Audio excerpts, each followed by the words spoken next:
I really feel for the fans of comic characters who often don't get many published books. And I doubly feel bad for the characters who, once they finally get a book, it's not too good, it's kind of weak or middling. Luckily, that is not the case for Batman fans. There is no shock here that Batman will get the longest list of published books out of any DC character. He's their flagship IP and they'll print these things till the end of time. It's just so rare to get so many that are 10 out of 10s in such quick succession. I've heard great things about Dark Patterns, the miniseries from 2024 to 2025. Batman and Robin Year 1 I know looks like a masterpiece and I want to give it the time someday. And oh my beloved, Absolute Batman. This is the good stuff right here. You don't need me to tell you about side series or Elseworlds. Plus, you've already read Absolute Batman. Everyone on this earth has. You want me to get straight and simple to the mainline books, the ongoing. No fluff, just the straight series. Is it any good? Oh, is it?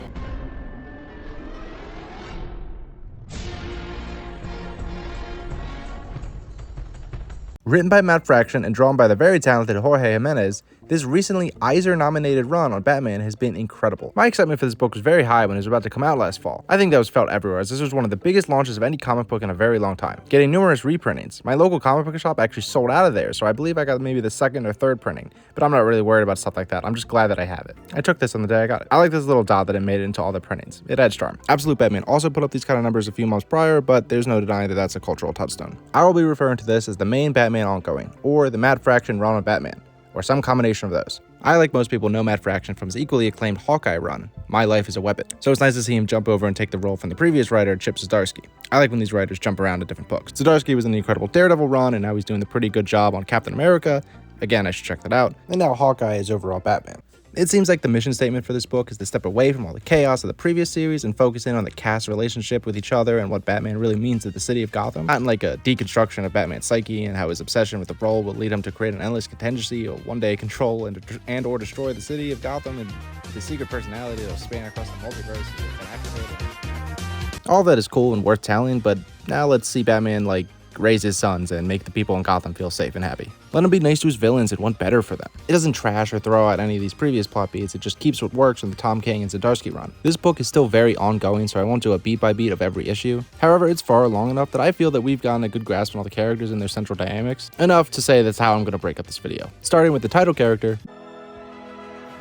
Batman is a tricky character to write for, I imagine. He's both the most popular character within the company and one of the lowest in the ranks of power and scale compared to the other main players. They're smaller stories in nature, so it's hard to balance that level of excitement you get from a flagship book with the groundedness that comes inherent to the character, to the point where these stories devolve into some pretty convoluted and contrived places that I don't really think match for the character. I know I'm in the minority when it comes to Chip Zdarsky's runs, and that characters and media are reflections of the creator's vision first and foremost. I'm not trying to claim that this needs to align with exactly what I want as a reader, but man, some of the stuff that was going on recently was giving me a bit of a headache. I think that's why the Absolute universe was such a refreshing release. It was a break from all the noise in the main book, and now I'm glad that the main book is allowed to bring that in and get a closer core. Bruce's biggest strength is his heart, both with his family, the people of Gotham, and even his villains. Alfred died in the semi-recent Tom King run. There's been many stories across all of the characters' books mourning this legendary character. Now we get to really see how that shapes Bruce going forward. Bruce starts to see him in his everyday life, acting as proverbial Jiminy Cricket.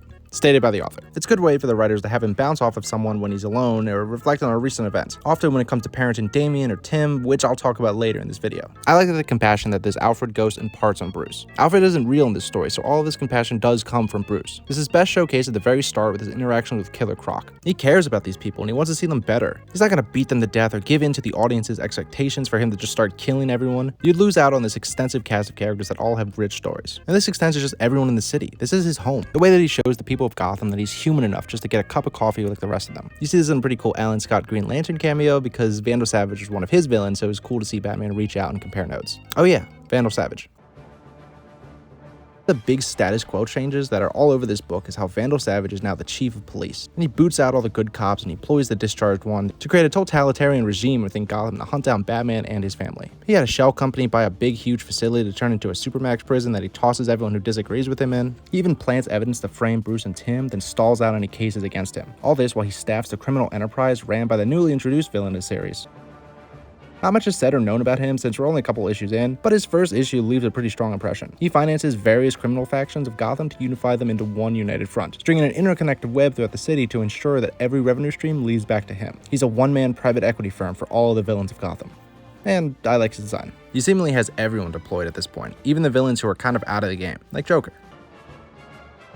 I don't know how much this even pays attention to the greater DC universe right now, but Joker is in a pretty bad shape. I'm not sure if this is some sort of aftermath from KO or if Matt Fraction just getting full reins to do whatever he wants with the cast. But Joker is being held in a Wayne Enterprises funded program to rehabilitate him and various other villains, and it seems to be working out this time. He's lowering his guard, he's more honest to Batman and stuff. He knows what he's doing and he's taking full responsibility of it, no mind wipe or anything. Obviously we'll have to see where this goes, if this is even heading anywhere, if this new device called the Crown of Storms is even working, or if he's all just playing along and buying his time, because he's just a mess right now, can't go anywhere. I think there's a strong literary device to both keep him in the book but bench him for a bit because readers have got to be just tired of this character at this point. He's in a cool Silence of the Lamb role where I imagine Batman can call upon him at any time to gain insight on what he knows about this new underground organization. He seems open to sharing and he no longer cares about the fight anymore. He even drops that he knows Bruce's identity, meaning that he probably knew this whole time but no longer has a need to withhold that. But we can't talk about the Crown of Storms without talking about its creator, Dr. Annika Zeller. I gotta be honest, I like the Minotaur and stuff, but Dr. Zeller takes it as my favorite character that's introduced in this series. In order to keep up the precedent of rehabilitation with these villains in the book, the writers need to establish some sort of organization behind all of this. Call him Dr. Annika Zeller of Arkham Tower. She moves both half of the stories pretty well. She's a genuine drive to see these criminals in Gotham succeed like Bruce does. You see it in the way that she cares for Killer Croc and even the Joker, otherwise unredeemable monsters in the eyes of most. Its verdict's still out in the Joker. While also acting as a new love interest as well. Someone grounded that I would imagine would add a nice layer to the Bat family that characters like Selina or Talia just don't. This is not about shipping stuff, it's saying that it's nice that he's dated a normal person. Or will eventually, presumably how this story goes. You get to see them kind of start to bond, or at least enough to the point where Bruce doesn't mind doing slight Batman stuff in front of her. It's directed in a way that he's clearly only doing stuff that would reasonably be done by a Bruce Wayne who's just defending himself or trying to escape with her. Like he's not pulling out the bat reel or the grappling gun in front of her. He just seems to be letting her in more than a normal civilian would get. I don't know if this is intentional by him or just a way to get tabs on her since she's dealing with these criminals. It's left to be seen. All of that culminates with, this is a good time to talk about the Robins.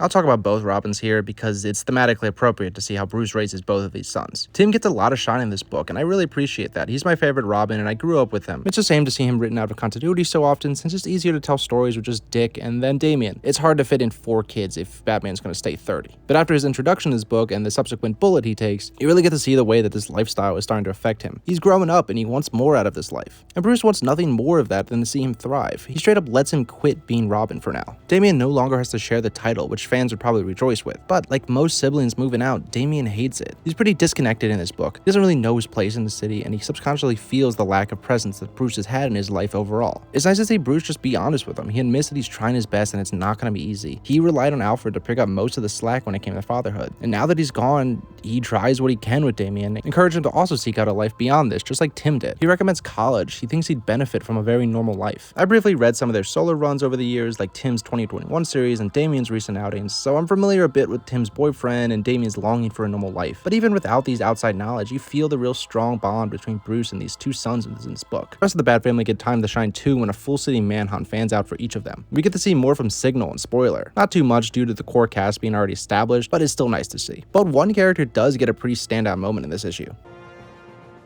I like the trope of heroes getting locked up in jail alongside all their villains. You get to see how crafty they are when they're left to their own devices, or at the very least you get a chance to see characters who are written out of the story through their arrest. Some that come to mind are the scenes from Daredevil Season 2 and 3, and apparently Season 6 when that comes out next year. Clone Wars had a pretty infamous arc about this too. But adding to that list is now Barbara Gordon, Batgirl. This would seem a bit out of nowhere since I'm not sure she even had an appearance in this story before this, but this was overall set up for her own solo series that spins off from this. Barbara Gordon Breakout that launches, last week.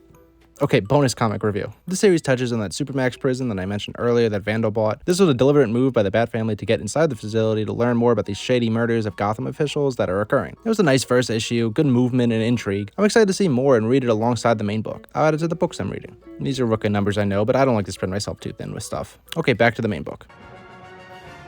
Matt Fraction does a good job of keeping the core of a comic strong with a likable and memorable cast. The way his infamous Hawkeye run focuses on an apartment building and the tenants that live there. We get to see something similar with the city of Gotham. Not every single member of the city gets a name and appearance, but we see the city outside of superhero stuff as we follow a boy who initially spotted Vandal framing Batman and an estranged drunken ex-reporter who wants to help him. But unfortunately the system doesn't allow the story to break, and we see how corruption affects innocent people who have just happened to see too much. Poison Ivy's mayor? That must have been something from a previous book I didn't know about. It's a good way to have her in the story, and it shows shows the coin flip of how Gotham is now ruled by the villains and the Bat Family are the ones on the outside without too much power. Things I'm excited to see more in the future. What's going on with Dr. Zeller? I hope the love story continues because I think it's fun, but is she truly in on her mission of rehabilitation, or is it going to be revealed that she secreted the Minotaur somehow? What other characters are going to show up? I think it's tasteful to bring in cameos when needed and not really to sell copies. How will that Batgirl spinoff play out, and how much of the story will expand, or would it otherwise just stay centralized to the main group? Will it end with Alfred coming back to life somehow? I really hope not. You should all read this book. I think it's a lot of fun. Issue 10 comes out next month, so I think there's plenty of time to catch up. There's only 9 issues, and the Batgirl. Okay, thank you for watching. This was to hold over until hopefully my big video is done. If I'm confident enough in it not getting scrapped, here is the thumbnail. Okay, goodbye.